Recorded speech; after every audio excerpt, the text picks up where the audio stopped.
king of sports books comes the king of sports podcasts. Unleashed. Presented by BetMGM. Here's your hosts, Jerry Ferrara and Olivia Harlan Dekker.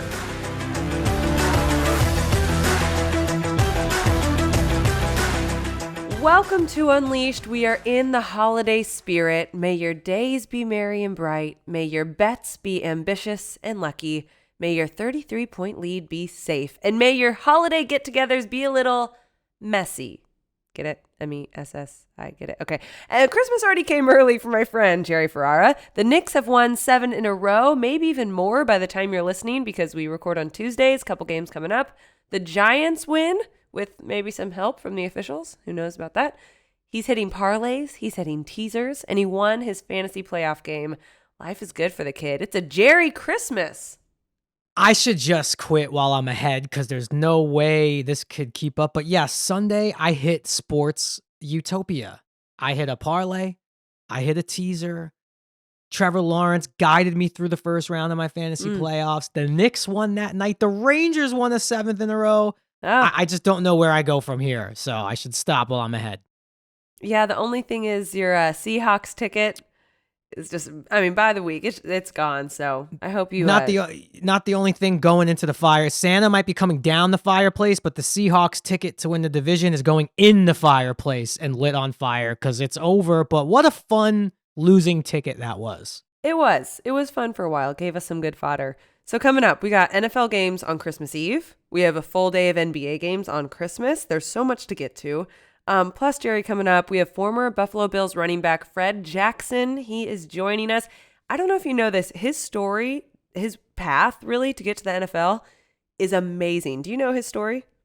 I know a little bit, but he was one of my favorite players to watch. I drafted Fred Jackson, every fantasy stuff. He was one of my favorite running backs. Great career. So very excited to talk to him. Yeah, we'll get into all of that, but I think he's third leading rusher in Bills history. He's fantastic, has great stories. Really excited to talk with him. So, yeah, what a huge win for his Bills, though, last week in snowy Buffalo against the Dolphins. And, Jerry, you called it. The Dolphins cannot swim in the cold. No, but I will say, I don't want to make silver linings here, but it wasn't a bad performance. Did not seem like the weather was much more of a factor than it even was for the Bills. Like, it did not seem to really factor in for them. They just lost, but they played. It was a really, really fun game to watch. And I feel better about the Dolphins should they make the playoffs going into the cold. Yeah, I hear you. That's going to be an interesting one. And kind of interesting, too, early in the season when Buffalo went down to Miami. Kind of inverse weather trick. So, but this time of year, like we talked about last year, this is like finals in college. This is when it matters. So you got to play in the cold. Before we get into too much NFL, we have to pay off what was the best World Cup final ever with the best player ever. Did you watch at all Argentina beating France? I did. I definitely came in late. I'm not going to lie and say I watched the entire game. Again, I don't go too deep with soccer, but it did feel like an event that if you missed, you'd probably regret. So I caught probably the best part. I caught part of the comeback in the end. And just wow. It's almost like sad that it's every 4 years, but it's kind of what makes it what it is. Yeah. Like the Olympics. We all have all this national pride for a couple weeks, and it's really fun to pit against other teams. And what I love about World Cup especially and the Olympics, that you have guys who are on the same team throughout the regular season play against each other like we did with France v Argentina. So really good. Did you see that Drake put $1 million on Argentina to win? I did see that. Yeah, it's all relative, right? That's obviously an amazing big number, but it's all relative. Like $1 million to Drake is probably, 10 cents to me. But either way, with those winnings, you could definitely buy something really, really nice, especially in Ohio. You just had to sneak that in there. I'm running it up there. Yeah, he won $2.5 million. So yeah, you could buy something very nice anywhere. But Messi finally gets to hold the one trophy that has eluded him. Argentina went up 2-0. France with a frantic rally. They tied it with 2 Mbappe goals in the 80th and 81st minute. In extra time, both teams would score again. Argentina went up 3-2. Then Mbappe scored his third goal. So we got the hat trick, tying it at 3. The World Cup was once again decided by penalty kicks, which is amazing for the sport, I think, because if you're not a big soccer fan and you just kind of, like a lot of people, tuned in to this one game, you probably thought it was super exciting, which it was. So it was really great for the sport. And just the storylines, and you had these two stars battling it out. It was just incredible. So Argentina wins for the first time since 1986. And when we had Tim Howard on the show, he told us that, Messi is one of the best players to ever play, but he'll always be compared to Maradona, who had one for Argentina. So if he was ever going to be considered the best player in the world, he had to at least be considered the best player in his own country history. So really, really cool. If you are all wrapped up in the soccer world, which a lot of people are right now because it was so attention grabbing, go back to our Tim Howard episode because his experiences at the World Cup and really, really beautifully laying out what this stage was, I thought he did a really great job. So I think that listen is just as good now in past tense. Before we close the book on the World Cup, we have to get to our Audible of the Week. I'm going to go ahead and crown it Telemundo commentator Andre Cantor. He had so much pride in this call. You can feel it around the globe. It's so moving to watch a grown man cry about a soccer game. I'll just let you listen. It's amazing. Montiel! Montiel!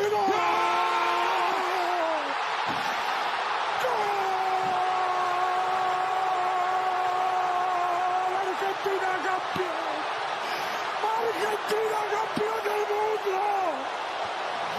Argentina campeón del mundo! Argentina campeón del mundo! Argentina campeón del mundo! Argentina!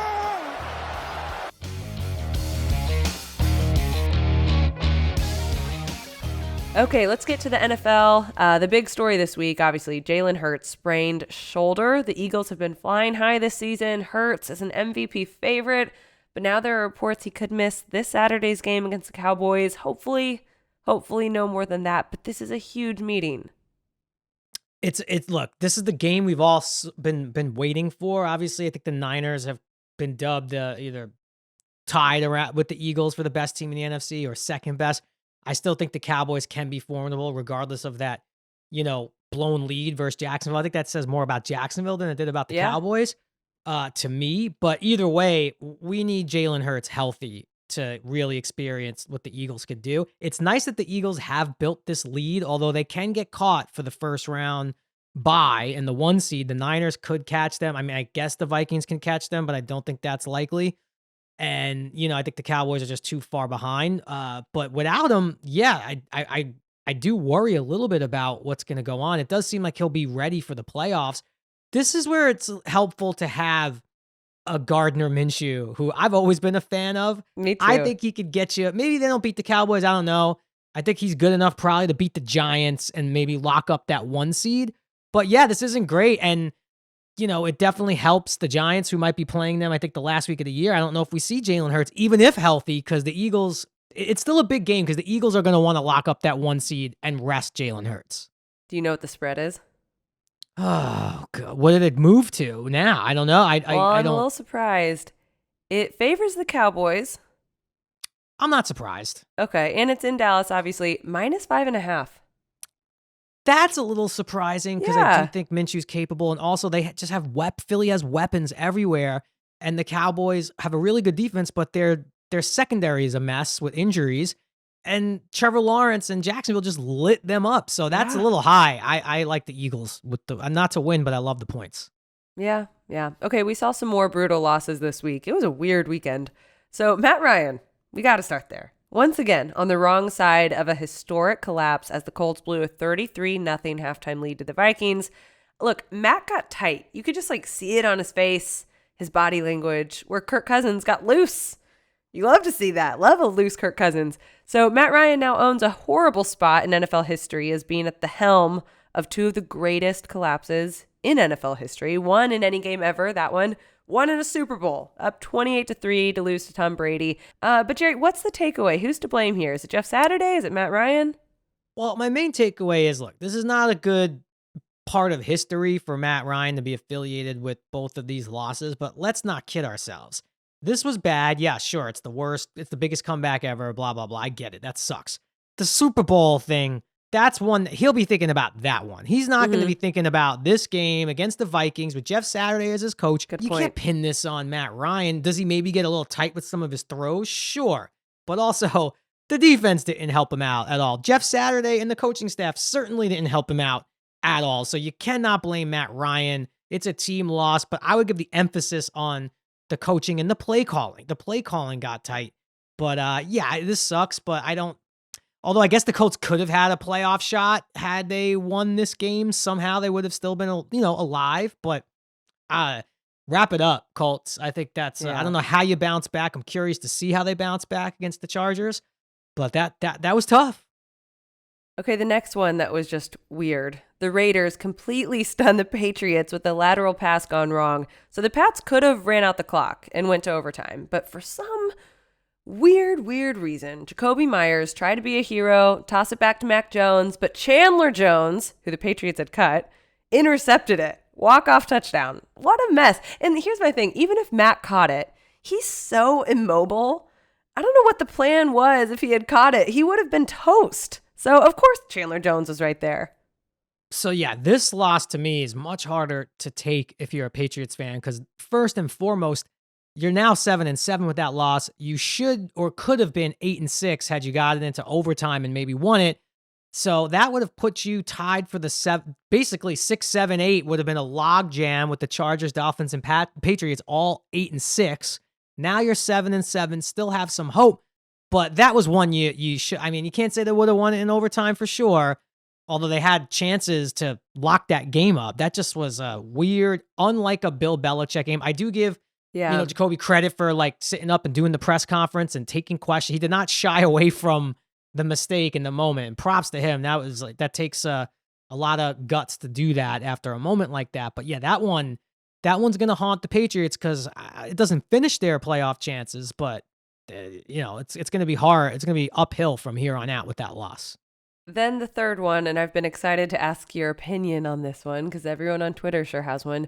The Commanders and the Giants. So the Commanders lose after several controversial calls at the end of the game involving Terry McLaurin pointing over to the ref. What? Oh, a little violin action. Okay. A little violin. Okay. What is your take on this?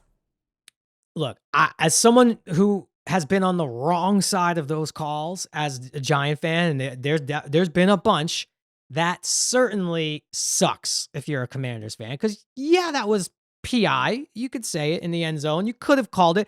I think it's a little, I mean, they were definitely boxing out and jostling for position, but yes, he then wrapped him up. But here's what gets me about the arguments. People who are saying, you have to be willing to call pass interference with the game on the line. Why these refs don't want to call pass interference? Why? Because the game's on the line. You got to call it. Then are also mad. How do you call Terry McLaurin for offsides at that point in the game? If it goes both ways, and it goes both ways, you can't get mad at the Terry McLaurin call and then get mad at the non-PI call. Look, it sucks. There was a lot of bad calls in that game.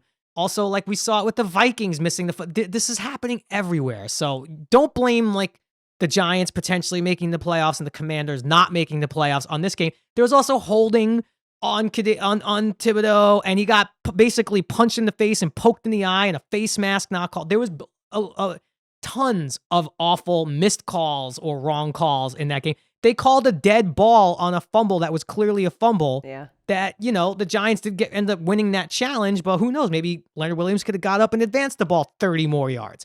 It was a awfully awful officiated game. Not the reason why the Commanders lost the game. I'm sorry. And you still have hope. Okay. I knew I'm you out have of an breath. opinion. Yeah. Take a breath. Okay. The NFC South is terrible. So who takes it? The Bucs, the Saints, the Falcons, the Panthers. You got to look at what the Bucs did this past week because the Bengals had something to prove after Tom Brady called their defense fairly tough, quote, which honestly, And I can't wait to ask Fred about this later in the show. Fred, it sounds like we're old friends. My buddy Fred. Yeah, Fred Jackson. We fairly tough, I don't think is like much of an insult. And when you looked at the whole quote Brady said, he's like, they've got a great young quarterback, they have a lot of weapons, and they have a fairly tough defense. Not that, abrasive of a comment, but boy, did the Bengals defense take it differently. Yeah, and I would say the Bengals are better than a fairly good defense. I will say, however, Tom Brady has played some of the best defenses ever to play football over the last 22 years. So I read that as he's saying, this isn't the 2007 Giants defense, but they're a good defense. If you would have gotten rid of the word fairly and said this is a tough Bengals defense, no one would have cared. I don't know if that would. Bottom line is the Bengals are significantly better than the Bucs in every area of the game. Bucs got out to as good of a lead as they could have started with, and it still wasn't enough. So, a lot of people talking about that. I don't know. I as someone who did I did want to bet Tampa. I thought that I liked them in this spot, and that was a great start. Yeah, the Bengals just on another level, and the Bengals still have levels to go. They're going to get even healthier. They still have a DB to get back. Like, they're going to get even healthier. So they're peaking at the right time. Yeah, Bengals defense, remember it took until week 8 for a team to even score a second half touchdown on them. And they had yet to allow a 300-yard passer. And in this game, Tom Brady threw 2 interceptions, and the Bucs started the second half with 5 straight possessions with a turnover. So, yeah, Bengals defense, that's something to prove. Bengals are hot, hot, hot. Yeah, you did mention, though, the NFC South. Should we stay in the South for a second? Because this is banana are they sandwiches. just going to pull straws? Like, what are we going to do? Well, the funny thing is, and you know me, I love to see what teams have ahead when the schedule. The Bucs go at Arizona with no quarterback in sight there, so they should win that game. And then they finish with 2 divisional games. They finish with home against Carolina at Atlanta. The Saints, who are a Mark Ingram stay in bounds away from maybe being in the driver's seat of this division, they go at Browns, which the Browns have proven to be tough. At least you have to go beat them. At Eagles, which that looked horrible on the schedule. Maybe it's a little better if no hurts. And then, of course, they play versus the Panthers. All 4 of these teams play each other in the final week of the season. What are the odds of both of those games ending in a tie? I would not be surprised. Because then the Falcons go Ravens, Cardinals, and the Bucs, like I said, and the Panthers go Lions. Don't underestimate this Panthers-Lions game. That is huge because the Lions need it. The Panthers really are the team that could have ran away with this division. They've given away 3 games earlier in the year. And the Panthers go Lions and then at Bucs, at Saints. So in a weird way, the Panthers could control their own destiny if they win out.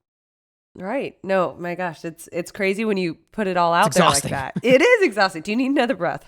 If you had to pick, though, a team to come out of the South with everything I just laid out, the Bucs do have the 1-game lead on everyone else. And I think the Bucs are 3-1 in the division and the Panthers are 3-1 in the division. Is there a team that you lean toward? I guess Tampa Bay, just because of Tom. My buddy Tom. Just because it feels like if he's in the division, you can't count him out. Yeah, and I do think they maybe have the easier. They're catching the Cardinals at a great time. The Panthers are ultimate Jekyll and Hyde. Right, and they finish at Atlanta, which, with their quarterback change, maybe that's not as tough of a game, but because then that affects everything else. Whoever wins this crazy division, and I can't believe someone is going to have to go win a playoff game in Tampa, New Orleans, Atlanta, or Carolina, and I think that's probably going to be the Cowboys, who I think are locked in at the 5 seed or whatever. I mean, it's insane that we have to watch a home. Maybe in the future, just give the home field advantage to the team with the wild card team with the better record. Yeah. Well, it is Christmas week, so I think we should each make our wish, our Christmas wish, but as it pertains to sports. And I think you know what mine's going to be, because I thought I was dead in the water. I thought I had completely retired all of my green. I thought I was switching to my other team, the Chiefs, and just going to ride them all the way, even though the Chiefs didn't give me much to cheer about last week. But it's alive for the Packers. There's still hope. So let me just run through this because this is my Christmas wish. They need to run the table to be 9-8 because getting an NFC wildcard should at least require an above 500 record. So the Giants finish with the Vikings, Colts, and Eagles with a chance to face Philly week 18, those backups like you mentioned. Commanders still need to play the 49ers, Browns, and Cowboys. Okay, so we've walked through that. The Lions play at Panthers, hosting the Bears. That's their next 2 weeks. So pretty favorable matchups, although not a cakewalk. That's before they face the Packers. So obviously then Packers would have to beat the Lions. Seahawks need to deal with the Chiefs and Jets until they face the Rams at home to finish the season. Okay, so the Packers need to take care of their schedule, but they need to get a lot of breaks from the others. So I think they have like a 5% chance right now of making the playoffs. But if they lose a game, they're out. And it starts here. Like it's, do they go into beautiful Miami on Christmas Day to help start to deliver? You're like Cindy Who in The Grinch writing the letter to Santa. You're hoping for a Christmas miracle, yes, Olivia, but it can't happen. They just need the Lions to lose one of these games to Carolina or the Bears, which that would go a long way. Although I don't think you're going to get your Christmas miracle. I'm sorry. Well, that's why it's a miracle. It's if not this time of year, then when? Yeah. Look, at least you're still mathematically alive, which is more than I thought. I did not think we'd be at this point in the podcast. Do you want to hear my Christmas wish? Please. And look, if you would have told me whose wish was more of a miracle at the beginning of the season, it would have been mine. The odds would have been mine as more of a miracle. Dear Santa, I've been a very good boy this year. I have not gotten into any trouble. I've done all my chores. I've been a good dad. I've been a good husband. I've tried to be a good podcast host. All I want for Christmas is for the Knicks to make the playoffs. Not the play-in game, the playoffs. Surging with 7 in a row. We tape this on a Tuesday. Who knows where we'll be after this airs. But I see it now. I'm getting pulled back in. Come on, Santa, come down the chimney and deliver me a Knicks playoff berth. Thank you. Okay, so obviously you get to see your Knicks on Christmas. They host the 76ers. That's going to be a good one. Bucks at Celtics. That's probably the best game on the slate Christmas Day. But yeah, a lot of good NBA coming up. I do think it's interesting that the NFL decide, not that they decided because Christmas Day is on Sunday, so there always is going to be football, but they're kind of going head to head with the NBA, who's always owned Christmas Day, regardless of what day it falls on. I'm not going to lie, your Packers-Dolphins matchup is the best game of Christmas Day, because then you go Broncos-Rams. I can't even name you who the quarterbacks are going to be. Then you go Tampa Bay and Brady versus, I don't know who's quarterbacking in Arizona. I will be glued to the NBA. The Knicks are finally back on Christmas Day. They always used to play on Christmas Day. I spent a good amount of my 30s because in my family, Christmas Eve was always like the bigger holiday because that's what we spent on my mom's side. And my dad's side was not nearly as big and haven't really kept as close with them as I would have liked to. So Christmas Eve was the big one. Wait, is mom's side Italian too? Yes. Okay. And then Christmas Day, I would always go. Me and I take my same friend Gerard every year. We were almost like orphans on Christmas Day. We'd go to the Knicks game, and they never really won on Christmas Day, but it was a great tradition. And then it got so bad they took the Knicks off Christmas Day, and now they're back. That's the game of the day. Although Bucks Celtics might have something to say about that, but I think the Knicks Sixers. I'm glued to the TV on NBA. NFL, I'll be watching, but I'll be watching. NBA will be on the bigger TV. Okay, I like that. Yeah, Christmas Day NBA just feels right, but I think you made a good point. NFL is not scared to go head-to-head in that meeting because NFL really does. Whenever you look up like TV ratings, NFL's king, always. Yeah, and I guess if you looked at those matchups before the season, like, Rodgers versus Miami, that's a great game. And then you got Russell Wilson versus Matthew Stafford and the defending champion Rams. And Brady versus Kyler Murray in a 820 West. Yeah, well, it didn't work out that way. Sorry. No. All right, Jerry, it's that time of the show where we need to just say what's on our mind and unleash. It's time to unleash. So here's my unleashed. RELAX. Let me explain. So my uncle is an agent. He represents NFL and college coaches. So at our Thanksgiving table growing up, he was always really busy working the phones because on Thanksgiving, that's when college coaches are fired. In the NFL, it's called Black Monday, the day after the last regular season game, January 9th, by the way, this year. So because my uncle's an agent, I'm always really in tune to these key days on the calendar, on the sports calendar. And especially this week when I saw this, the NFL has come out saying that teams have paid about $800 million in fired coaches and front office execs over the last 5 years. They are urging teams to be more patient and to not waste this money. A perfect example, Jerry, your Giants. They're currently paying 3 different head coaches this season. Pat Shurmur, who was fired nearly 3 years ago. That was only 2 years into his 5-year deal. And then 2 years later, the team fired Joe Judge, who also only coached 2 years into his 5-year deal. And then, of course, now they're paying Daboll. I mean, it's pretty crazy. Last year saw 9 teams part ways with their head coaches. Bears, Broncos, Texans, Jaguars, Raiders, Dolphins, Vikings, Saints, and Giants, of course. So far this season, 2 head coaches have already been fired. That's Panthers and Colts, Frank Reich, obviously. And the Titans also have fired their general manager. So this is a trend that we are always going to see. Black Monday is coming up, and we're going to see this happening. But I think the average fan needs to realize how much teams have to end up paying to fire their coaches. And fans are so impatient and just say, get him out of here, you know? And that's my Unleashed, is RELAX. Sometimes it's not that one man in the room that's causing all the issues. That is a amazing Unleashed.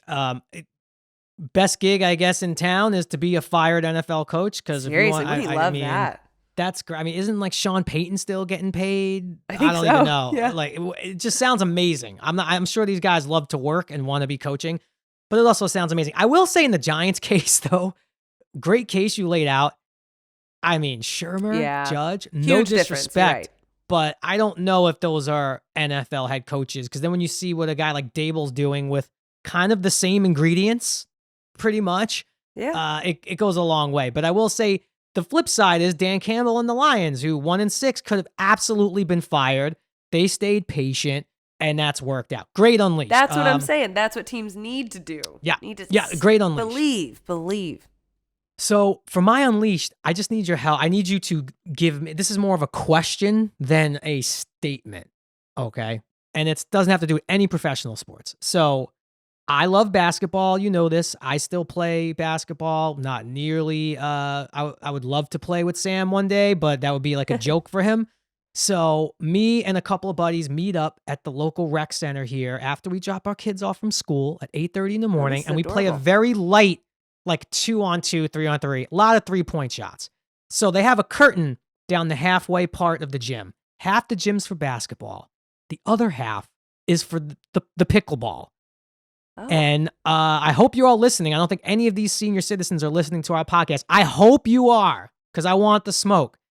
They get about 40, 50 people for these 2 pickleball courts that they get. So here's what happens every single time we play. Me and my buddies are playing. I know there's only 4 of us. And right when the 50th pickleballer walks in, they start coming around the curtain and looking at us and looking at their watches and motioning. There's no one under 70 years old, by the way. Now they've officially approached us. They come over, and I can't keep my mouth shut, but I was taught to respect my elders, and they're basically like, would you guys mind playing on the side hoop? You know about the side hoop. You don't even get a 3-point line on the side hoop, so we can get an extra pickleball court so 4 more of us could play, and we don't have to wait as long. My initial reaction was, do they know who I am?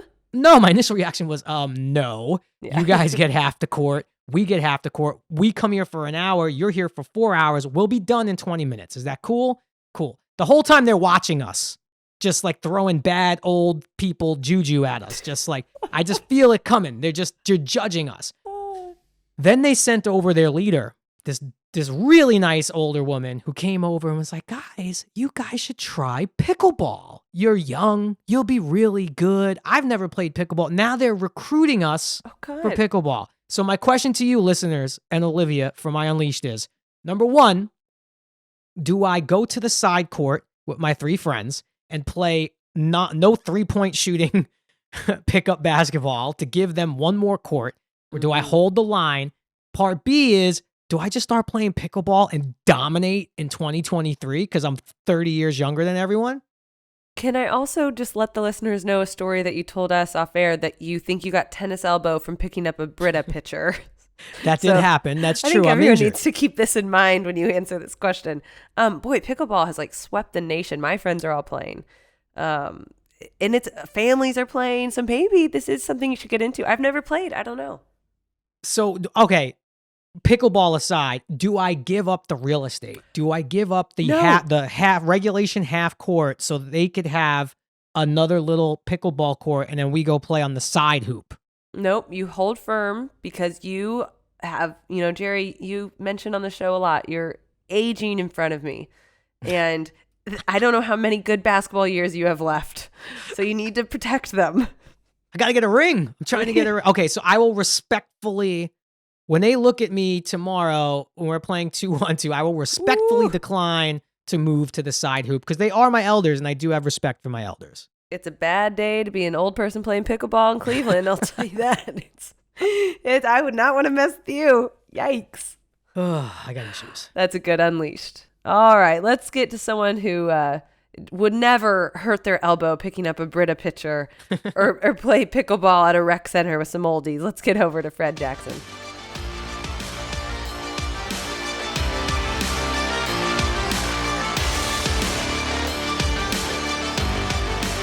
Jerry, I'm noticing a trend that we keep getting Bills players on the show. Why are you letting this happen? You're this big Giants fan. Listen, I'm a big Giants fan, but I can't say that I have not enjoyed the way the Bills have played. I am also a big fan of our next guest. His whole career has been something I've followed really, really closely. Do you want to take it from here? Because we have someone who's the first player in NFL history to compile both 1,000 rushing yards and kick returns in the same season. What? That's insane. All right, everyone. We know Buffalo's listening. It's Fred Jackson. Fred, how you doing? Not too bad, man. And I really appreciate you guys having me on. I first got to ask about your background here. And for those who are watching on YouTube, they can see it. For those listening on the podcast, they're going to have to just use your imagination. But walk us through the jerseys. And is there a special story that goes with each one of doing a jersey swap? Well, without a doubt, it's one of those deals that it's kind of grown over the years. Back when I was doing it, we weren't swapping as much as guys do now. Yeah. You see it all over social media and stuff now where guys are getting jerseys from everybody. But Marshawn, actually, it took me until I left Buffalo to get to Seattle for me to get a jersey from him. I had to actually chase him down. So there's a story with that one. Drew Brees is Drew Brees. I was always a fan of his. And, when they came to play in Buffalo, the restaurant that I owned out there, I was like, bring me a jersey. Everything else is taken care of. I'll take care of the meal and all that. Would you guys come hang out? All I want is a jersey. So he was obviously gracious enough to do that. Vaughn is Vaughn. You want one. And the Cam is right here. But I have a bunch of different jerseys, just guys that I respected and loved playing with. Teammates are over on the wall behind us. And then I have, I even have a Abby Wambach and a Carly Lloyd jersey that are hanging up. I just like to collect the people that I've respected and guys that I love playing against. And it's great to be able to have them up on the wall down here in the man cave. Carly Lloyd jersey. That is a hard sentence to say. That's a really impressive collection you got there. I'm a Packer fan, so I love the Rodgers jersey there. Was Aaron pretty generous giving that one up? Without a doubt. So Aaron and I have, I played him, 2 or 3 times and we both respected. I could read what it says. It says, congrats, man. Love the way you played. Always been a fan. So same respect for him. I love the way he plays and still playing. It's not going the way that he wants him to for the season, but he's still a dynamic player, first ballot Hall of Famer. There's still a chance. There's still a chance. There's a tiny chance. Fred, earlier we were talking, obviously this was a crazy weekend in the NFL. There was some gut-wrenching losses this past week. 2 things. One, I guess, do you remember your toughest loss similar to the endings that we kind of saw? And is there a game that you still think about of one that you're just not quite over still? Or have you healed from everything? No, you know what? I think being a competitor, you never heal from them. But the most recent that I can think of is we went out and played in a black hole when Oakland was still out in Oakland, and or the Raiders were still out in Oakland, and we needed to win that game to keep our playoff hopes alive. And we went in there and Charles Woodson was Charles Woodson and ended the game on us, and that's a different story. But I think that's probably the one where we had a chance at the end of the game, and he made a play to end it, and that basically ended my career in Buffalo because the next year I was off to Seattle. So that's probably the one that sticks out the most to me. How does a team get over losing a 33-point lead then, or even losing a game like the Patriots did this weekend? What can a coach possibly say in the locker room after a game like that?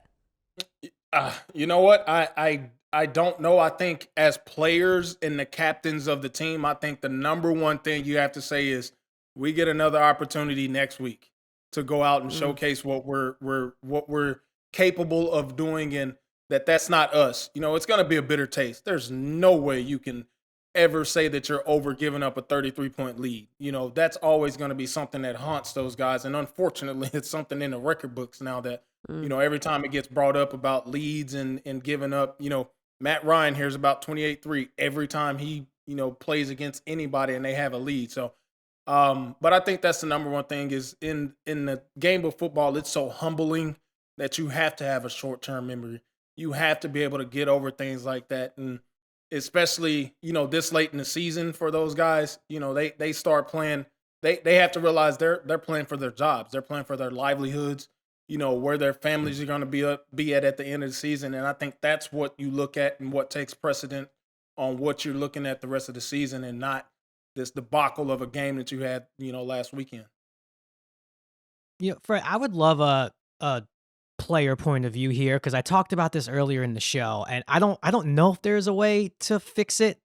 But look, the NFC South this year, let's just be honest, it has not been a graceful thing, right? We have not watched good football from any of the teams. I don't know who is going to, they all play each other in the final week of the season. I wouldn't be shocked if both games were a tie. That's how weird the NFC South has been. But so if you're another team like the Lions or the Seahawks or even Olivia's Packers, who may end up squeaking out 8 or 9 wins, we might very well see a 7-10 team in the playoffs.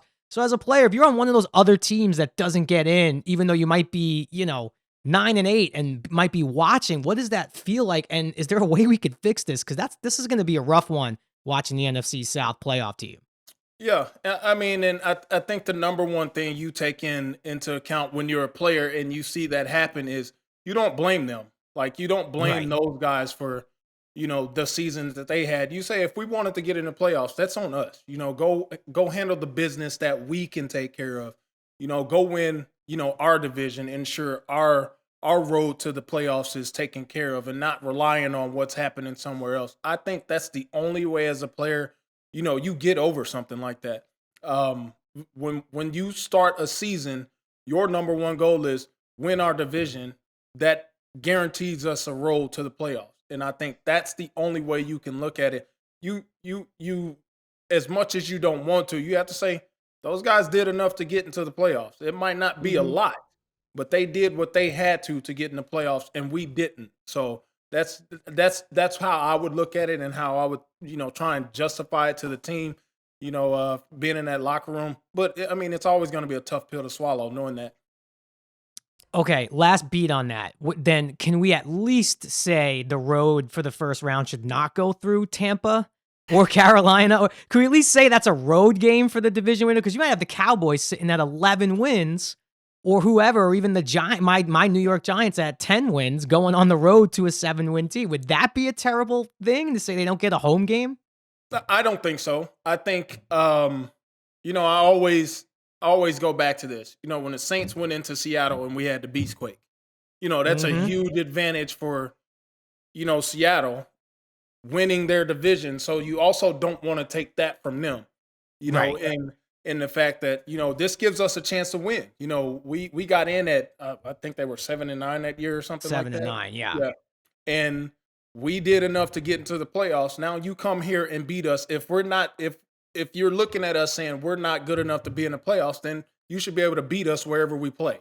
So I think that's also, the other side of the coin, so to speak. If you don't think these guys belong, then just go beat them where you have to go beat them at. And then you got to face guys like Marshawn, who's, creating earthquakes when he's running. So there's always a bunch of different ways you can look at it.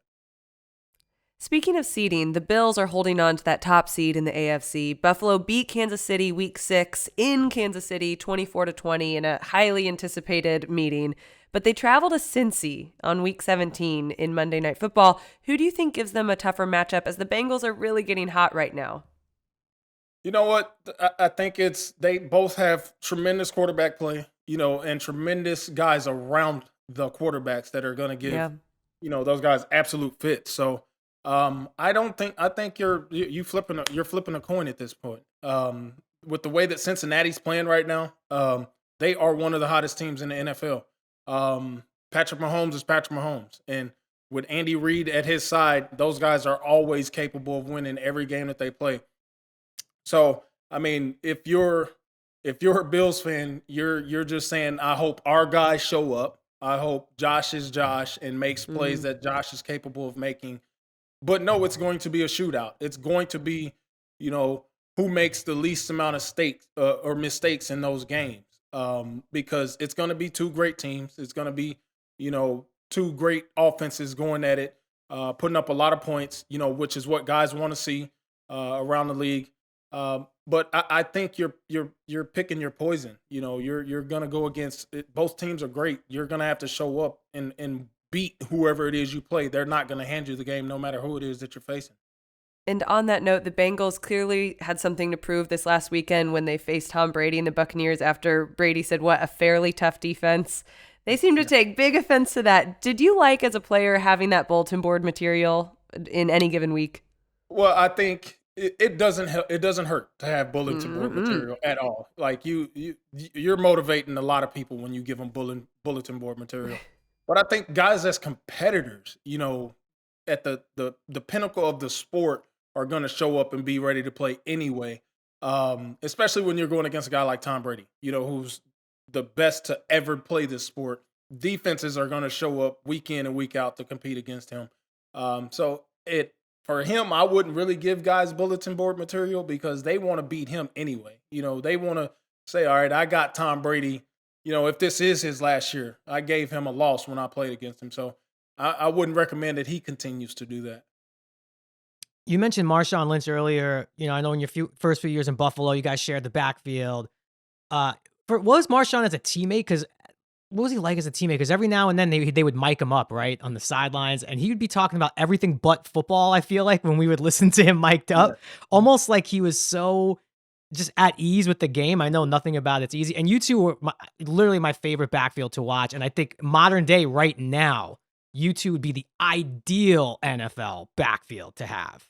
Yeah, and that was the thing about Marshawn. One, you won't meet anybody that had an opportunity to play with him that has bad things to say about him as a football player, as a teammate. Even in the locker room, not on the football field, he was just an absolute joy to be around. And anytime you get a guy like that, and knowing the work ethic that he brings to the field and how he plays and what he leaves out on the field, he's just a guy that everybody gravitates towards. The game was easy to him. You meet those players that every now and then you come across somebody and you're just like, how is this guy doing this? How is he capable of doing this? We're talking about Thanksgiving and going to spread turkeys in my community, and he's out here rushing for 3 touchdowns. I love that. That's who he is, and that was the epitome of Marshawn. All this mic'd up stuff you see, I tell guys around here all the time, I'm like, that is him. That's not him putting on a show. That is Marshawn Lynch through and through, and that's why guys love him and gravitate towards him, and why he, can be Marshawn Lynch whenever he's anywhere and everywhere he is around. It could be a 2-year-old or a 40-year-old. You're going to get the same person. So now, Fred, when you played in Buffalo, the Bills Mafia was a thing, but it wasn't as crazy as it is now, right? Like you never jumped through a table, have you? The table jumping and the condiment men and all that stuff, that's all, relatively new. But yeah. It was still Bills Mafia, but not to the extent that it is now. I just always wondered, we're watching on TV as fans. I'm freezing just watching you guys. What on earth are you guys doing to stay warm? Especially when if the other team has a long drive. I mean, they're just heaters cranking. You're just standing right on those heaters. What are you guys doing in that freezing weather? Well, it's a combination of things. It's easy when you're on the field because when you're on the field, you're worried about this 300-pound dude that's trying to take your Yeah. head off. That's easy to forget about the cold. But man, you're doing everything. Those big jackets. You see guys running. As soon as there's a timeout, running over to the guys that put the jackets on them. When we played in Minnesota, when I was in Seattle, and we played in one of the coldest games ever, they had like little boots and stuff that we can stick our feet in, and hand warmers that we had all of this stuff on. There's a lot of different things over sitting on the sideline, because one of the things that you don't realize is how you have no dexterity in your fingers when you get so cold. Yeah. So that you're trying to do everything you can. That's why you see quarterbacks with constantly putting their hands in hand warmers and stuff like that, so you can grip the football. So there's a bunch of little things that they have going on. We have chicken broth that we can sip on the sideline, that they're in these giant coolers.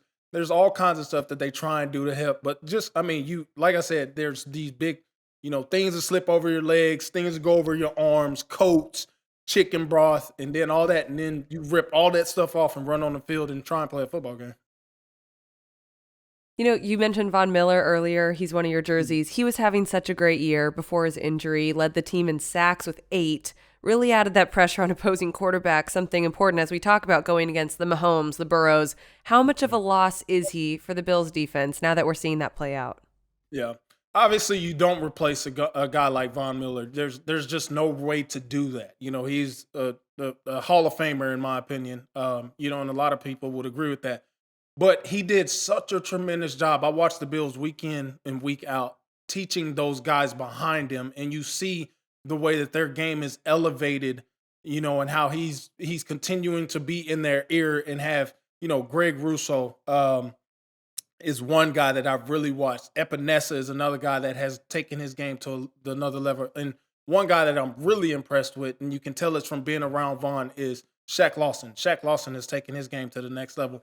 And I think that's what it is. It has to be a group effort. It has to be all of those guys, playing, feeding off of each other. And that's exactly what you hear from those guys in every press conference that they do is, we can't replace Von Miller, but we can go out and we can be our best selves, and be pretty damn close. And that's what those guys are trying to do. You played for, in my opinion, I think 2 of the best, or 2 of the 5, say, best fan bases in football, Buffalo and Seattle, and also 2 amazing home field advantages. Is there one that you feel like, not more intimidating, but what would be in your opinion, tougher road game, going into Seattle with that noise, or going into Buffalo in January with, like, as you said, can't feel your fingers? Well, obviously playing in Seattle is a daunting thing. When they get that fan base behind them, it's hard to hear. And I said it about my daughter before. She always wore noise canceling headphones and would sleep when she was a baby, and she couldn't do it in Seattle.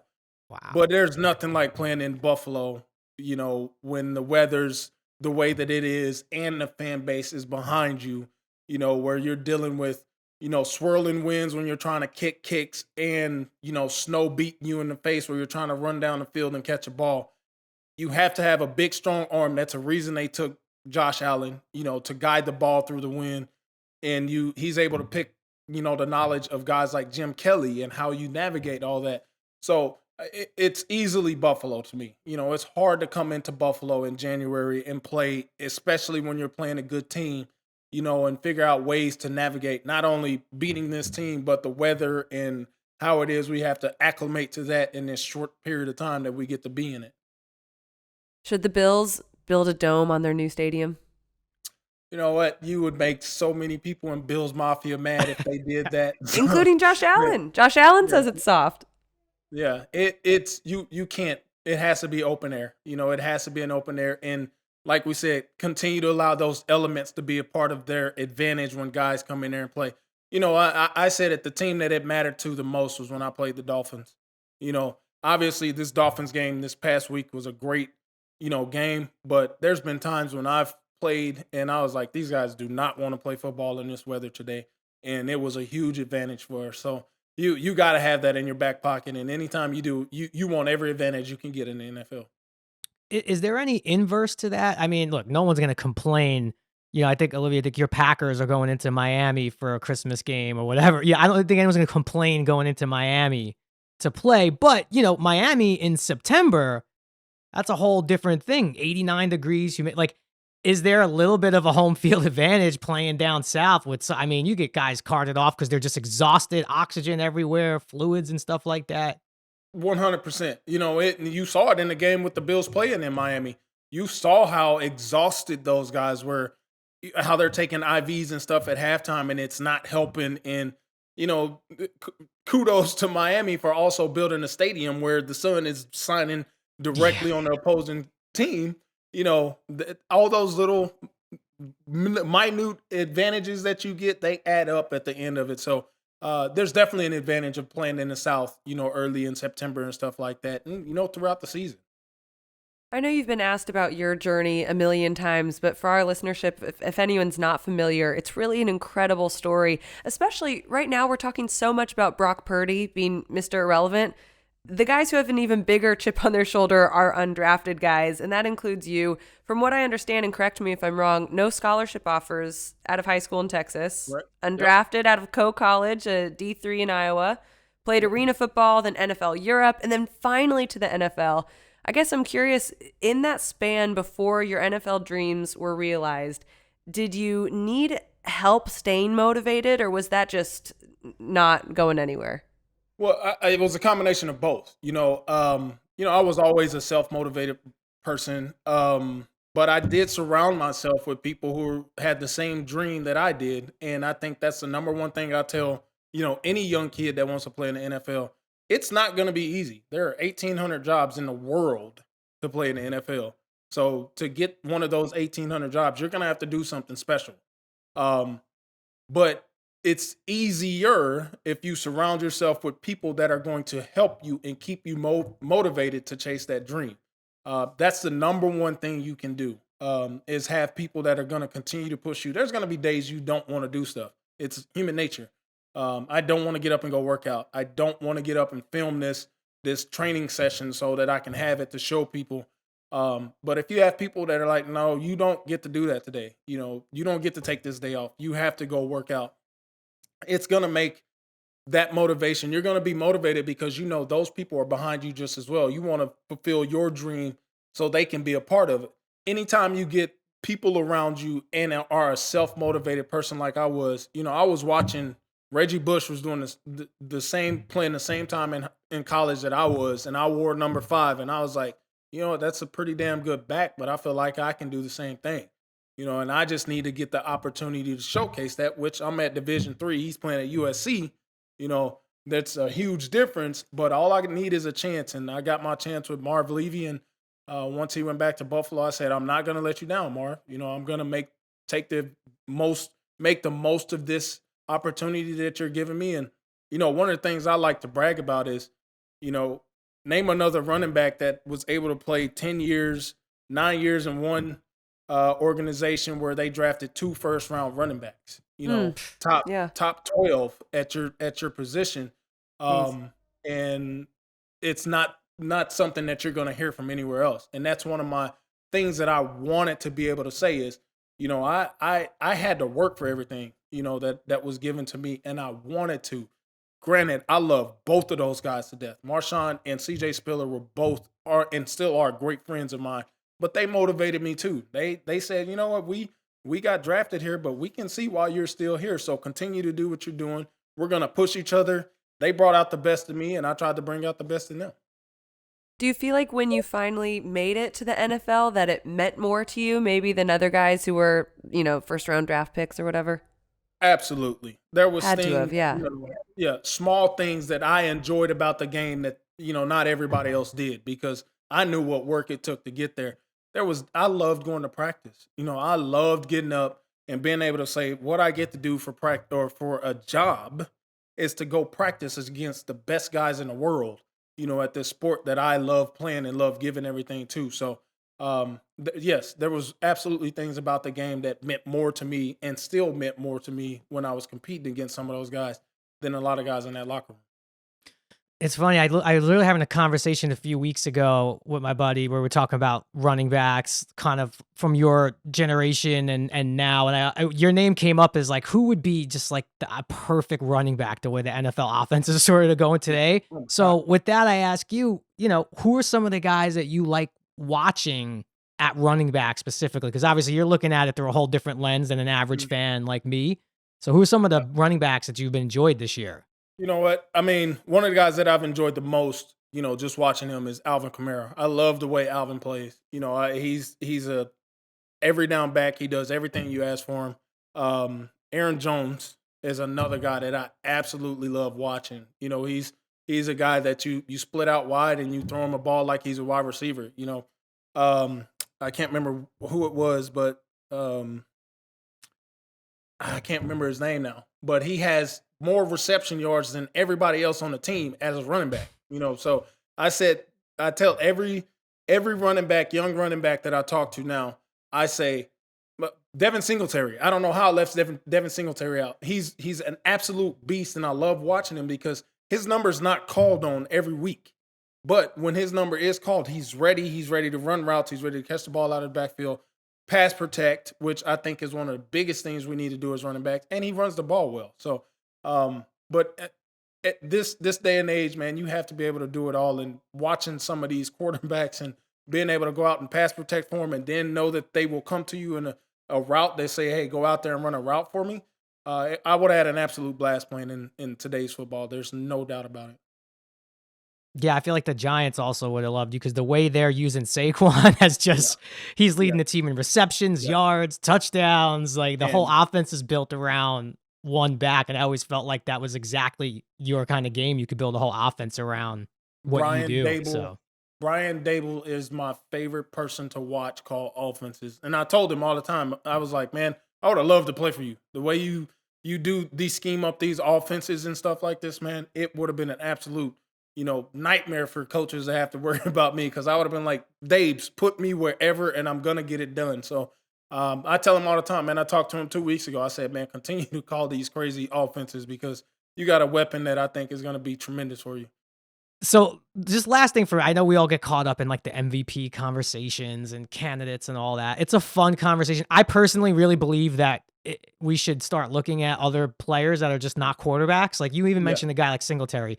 Obviously, he's not the league MVP, but for all the things he does, there's so much value there. Tyreek Hill, there's so much value of what he does to the offense. But all that being said, from everything you've seen this year, as of right now, who do you kind of lean toward as the guy who should maybe walk away with that award later? I know there's still 3 very important weeks left, so. You know what? I'm glad I don't have to make this decision because, you can't go wrong with the way that a lot of guys are playing this year. And it's funny because it kind of changes from week to week. Like, 2 weeks ago, 3 weeks ago, when Tua was playing as well as he was playing, he deserved to be in the MVP conversation. Jalen Hurts has to be there. They're the number 1 team in the league, and quarterback is the most responsible. They get all the glory and they get all the hate when things go the wrong way. I'm a homer. I think Josh Allen, in the way that they're playing, you don't get to be the number 1 seed in the AFC without playing well at quarterback. I think he definitely, you don't hear about him as much when he went through his lull kind of 2-3 weeks ago where they went through a lull and lost a couple of games. But I think absolutely he should be up there. One of the guys that I would say that's kind of, I think should be getting a lot more attention is Justin Fields. That guy continues to do things that are unheard of at the quarterback position, and we don't really talk about it as much as we should because he is that dynamic of a player. I'm actually not wanting the Bills to play them next week because I know what he brings to the table and how hard of a task it is going to be for them to go into Chicago and beat him. So, but I mean, you get guys that are playing well on defense that don't get enough attention and running backs that have played out of their minds. Saquon has been absolutely, fantastic this year and should be getting some recognition at that and should be in the MVP conversation. But it's a quarterback-driven league, and that's usually who we end up, even as ex-players, that's who we look at and say, this guy should be the MVP. Oh, don't get Jerry started. I've been screaming this.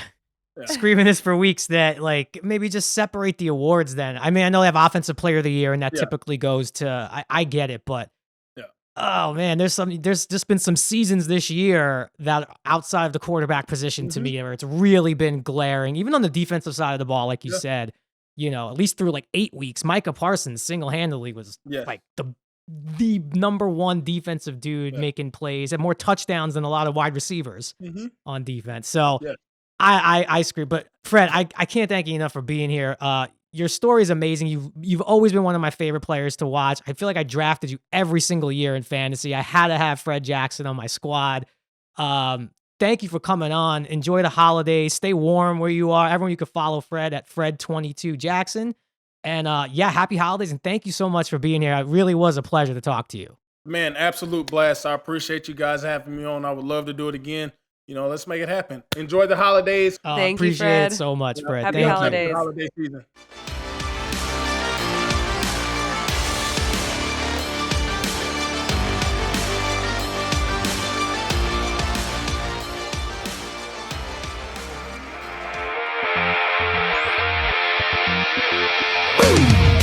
Man, I love hearing that music play because it means we get to talk about Entourage. And Jerry, you'll be very proud of me. I finally finished season 5 just in time for the holidays. And you said this was one of your favorite seasons. I see why. The season went all over the place, like location-wise too. So one quick question. When you guys go to Hawaii, you never actually film in Hawaii, right? Like you didn't go there for this scene. No, it would have been nice to go there for that scene, but no, that was shot at a hotel, I want to say in like Long Beach, California, decked out to maybe look a little more tropical than it is. No, on that one, we didn't get to go there, but that was a fun episode. I know we talked about the mushrooms episode where Connolly didn't speak. Yes. But also, I think what added to his Golden Globe run was that next episode where the model is sort of making fun of his height. Yes. And I do remember, too, that whole episode, Connolly's like, this is awesome. I just get made fun of for 30 minutes on TV. This is a Golden Globe nomination. Those 2 episodes, I think, are the 2 that really sealed the deal for him. He was great in those episodes. Now, how tall is he in real life? He's about my height. I think we're both around like 5'7", with shoes on, standing up straight. Sure. We're both. If you ask him, this has been a debate for 20 years. He would say he's a full half to 3/4 of an inch taller than me. I have shrunk in the last 3 years, so that might be true. But before I had such terrible posture holding kids, I think we were like, it was dead. It was a dead heat. Because his character gets so much flack for it on the show, and yours never does. No, but I got all the you got flack for everything else. I got fat jokes too. I was the heavier guy, so you can't call me short and fat. That would just be mean. Speaking of that, you get actually called fat to your face by Jamie Lynn Sigler in this episode. And that part, I was like, whoa. That was the first time they'd actually ever said that. And maybe I'm too sensitive. I'm like, that's so mean. But that whole storyline was really interesting and a big part for your character. So walk me through that love interest. It's really your first love interest on the show. It definitely was my first love interest on the show and almost one of my firsts like ever on screen. I think I had a girlfriend in a movie I did earlier, but I never had like the love interests. So I do remember, and Jamie, who we all knew before the show a little bit, and she even knew our show creator. I think when Doug approached her, you remember the episode, like we're on the plane. Like that's a hard thing to pitch someone. Yeah. And she was just like, yeah, I'm down. Like, let's do it. That's hilarious. But I do even remember too, one of our producers was like, Jamie would never date Turtle, blah, blah, blah. And that might have been true, but like in real life we dated. So I wasn't going to bring it up, but I did. No, that's it. Look, we could leave it at research, that. But I found that. But that was a little bit like, well, I guess you're wrong on both levels on the show and in real life. But no, that was really fun. I had a whole new respect for actors who are in those romantic situations a lot. I don't love playing all that stuff. Even doing like the walk of shame, Turtle does like the walk of shame almost. I'm like, I don't ever have to do that stuff. And I would be more than happy just being funny or being a lawyer. But that was good. That was like the first real evolution for Turtle. I think he starts to become a man now, like a grown man you're watching before your eyes. Someone who is on this season in the last couple episodes that kind of got me by surprise, and I think we talked off air about this, but Phil Mickelson makes a return. because he was the butt of a joke earlier on, and then he's in this episode, the episode where that one studio head dies on the golf course with Ari.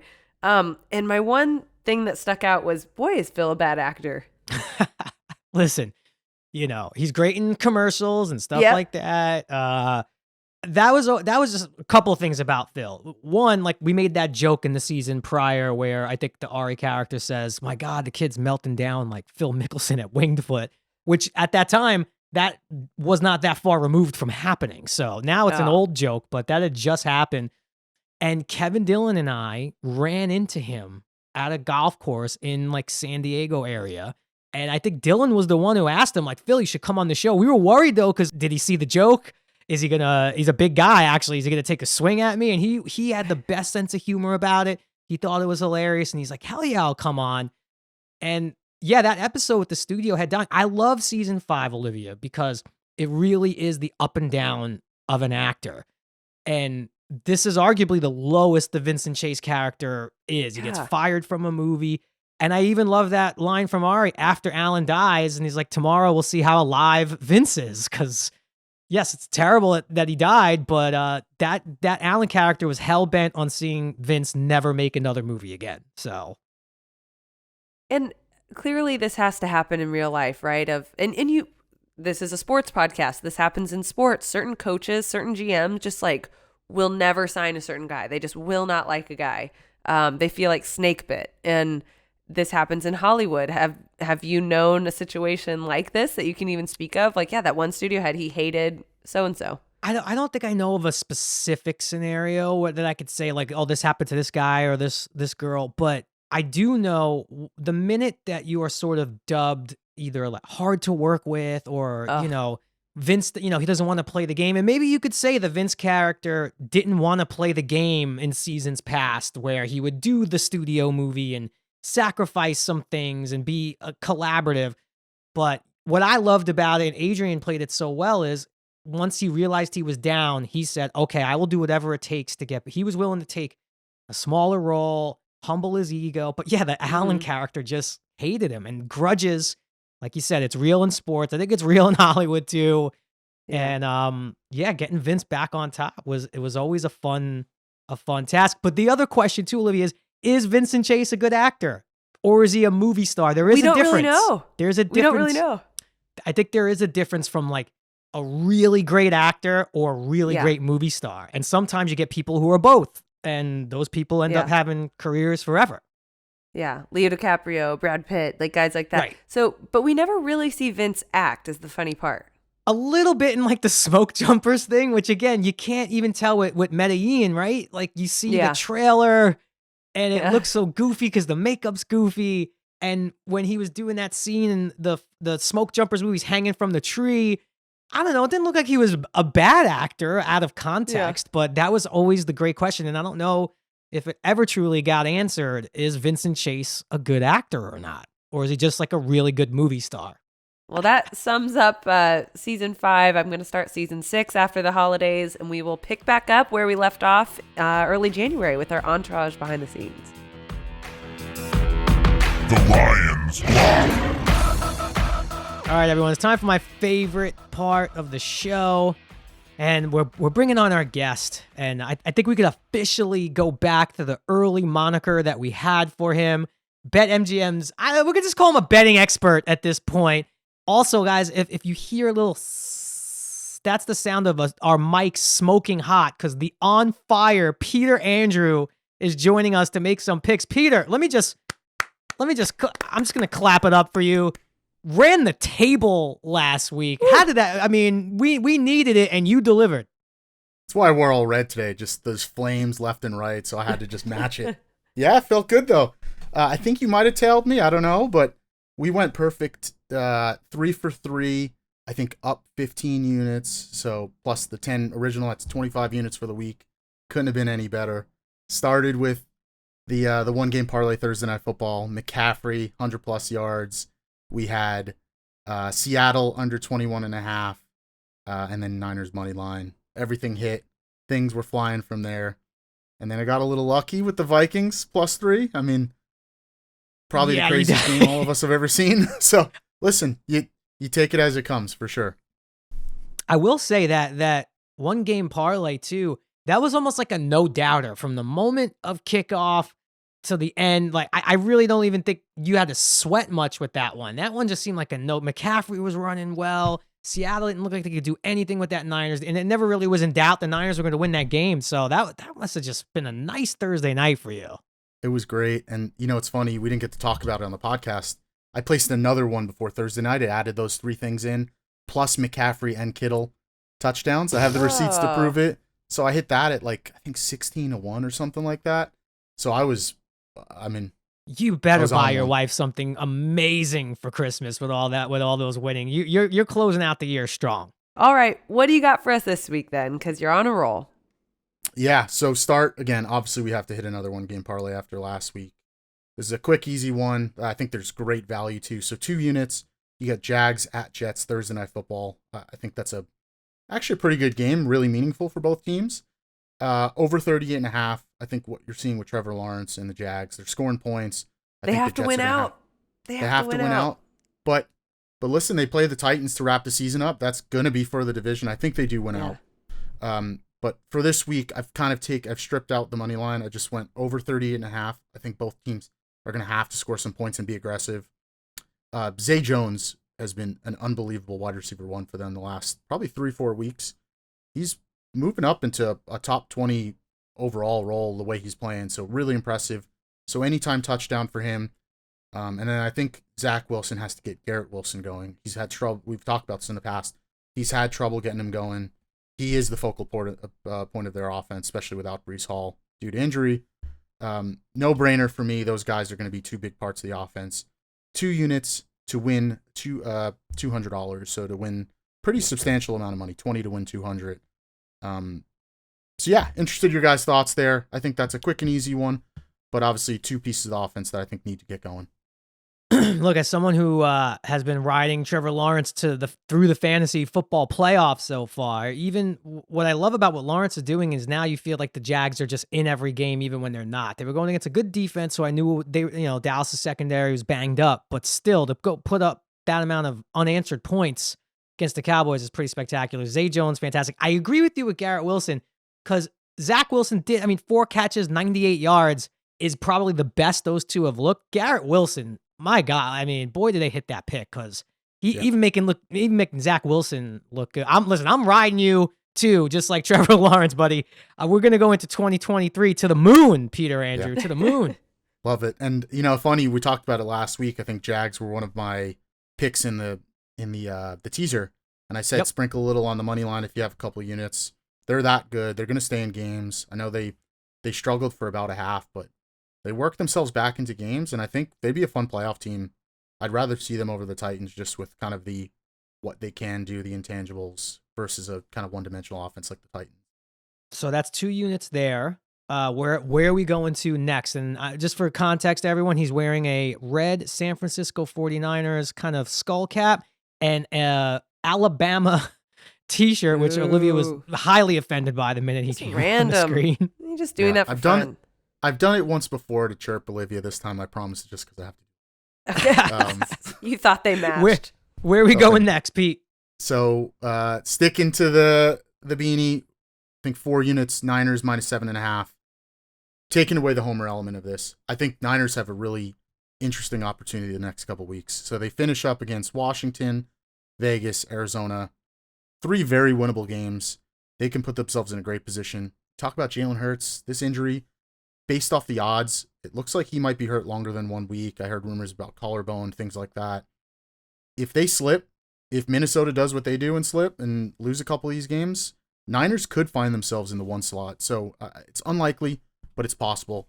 So I think they have to play every game with full rosters here.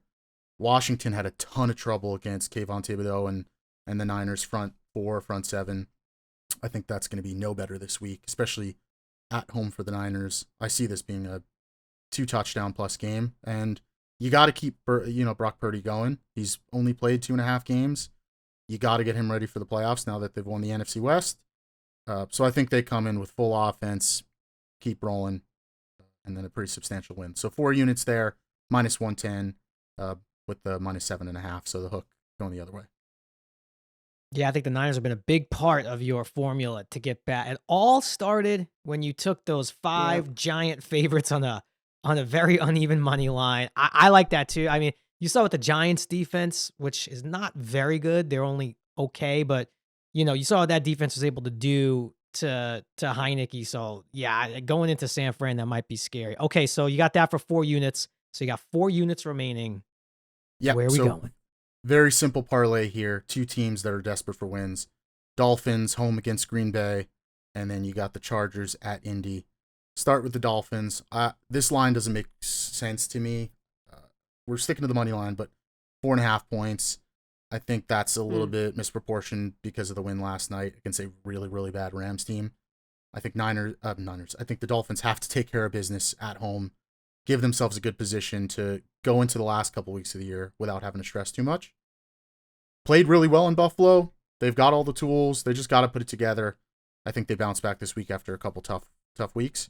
They've lost 3 straight. They're tail spinning. Yeah, but I thought all things considered, they played decently well in Buffalo. Again, Homer aside, they went against a really, really good Niners defense a couple weeks ago. Yeah. So I think there's some opportunity. Again, sorry, the Packers. So they should bounce back and win this But one. they are hungry and they are poised to make a run.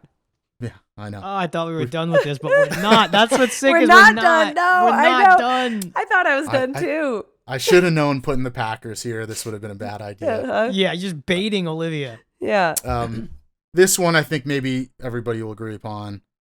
A very one-dimensional Colts team now going against the Chargers team, who again are fighting for a playoff spot, putting themselves in a good position, but Jonathan Taylor likely out for the year, coming off a really, really, really bad loss against the Vikings. I think that's one of those things that you have to put the mental and emotional element to this. They are super deflated from that.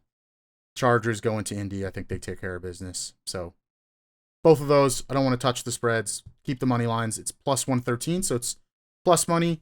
It's 40 to win 93 or 4 units to win 9.3. Again, not asking for too much, but I think 2 teams that are super desperate for a win, to Olivia's point, especially the Dolphins. I do like it a lot. I do think that that Dolphins Packers game is gonna be very interesting because, to Olivia's point, there is a pulse.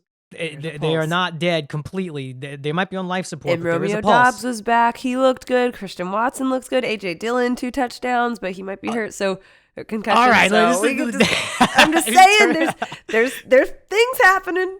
I got the hype machine. The Packers hype machine has begun. All I'll say too, I like that parlay a lot. You are tempting fate again because you got such a gift from the Colts. You would think, right? They're gonna just like, hey, let's pack it up, guys. Let's just get out of here safely and healthy. Those are just 2 weird teams. I'm glad you took the money line. I don't trust the Chargers with any kind of point spread at all. Yeah, but I trust them to win.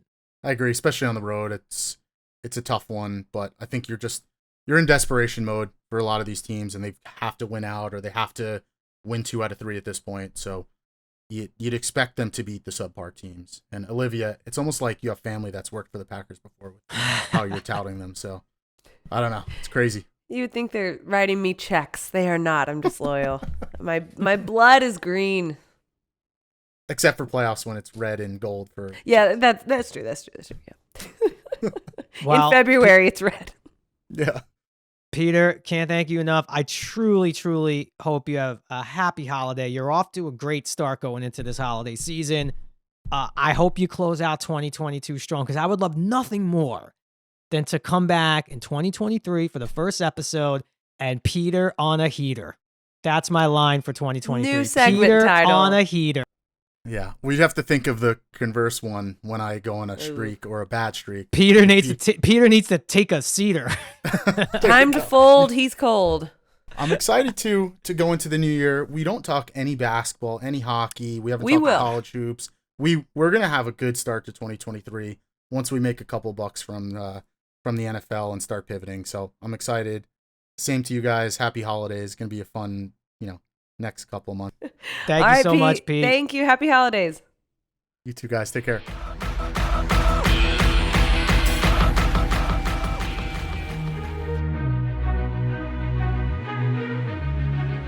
Well, that was a very fun show. I am so in the holiday spirit. And Jerry, I just want to wish you a very Jerry Christmas. Merry Christmas to you. Also, first Christmas as a mom, enjoy it. Christmas Christmas is always cool, but seeing it through your kid's point of view, it's like you get Christmas back as a kid again. So enjoy your first as a parent. It's the best. I saw you put that on social media and it just like melted me. That is such a good sentiment. But thanks everyone for listening. Thanks for another great year as we wrap up 2022. We do have a show coming out next week, so make sure you listen to that. We look back on the best moments in sports in 2022, and you're actually not going to believe what we came up with. So it's a really fun listen. Thanks everyone for joining us. Happy holidays. Wishing everyone health and happiness.